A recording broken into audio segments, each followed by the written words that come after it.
ודאי הרגנו בהם, בלי נקיפת מצפון. הרגת, אז עשית דבר טוב. הייתי מוכן להרוג. אני אספר לה שאני הייתי רוצח. עד היום לא כשאתה אקדח, אתה תהרג את כולם. יאללה, רפו אותם כמו חרוד. בזמן קרב, אם מישהו הרים ידיים, משהו כזה, לא לקחתי שבויים. כמה אתה חושב אנשים הרגת ככה? לא ספרתי. אני לא יכול לדעת בחיי. הוא תפס אישה, חתיכה צעירה, נכנס לבית אחד, הכין חדר מיטות, עם מיטה, ברטל זיין אותה. הילדה חזרה בגיל סמרטוטיה. אחד אנס שם איזה ילדה בת 16, משהו כזה. אתה מבין?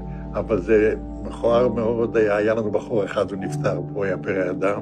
הוא לקח פשוט מאוד ורצח אותם בתוך המכלאות. חוטי ברזל כאלה, עגולים כאלה, אספו כל הגברים. הם יושבים שם כולם על הרצפה, ובא מישהו ולוקח תת מקלע ומתחיל זה, מחליף מחסנית, שלקחו את הלוויורים ורדפו אחרי חבר'ה ושרפו אותם. זה היה משהו זוועתי, וזה אסור לספר, אני לא אדבר על זה. מלחמה זה מלחמה.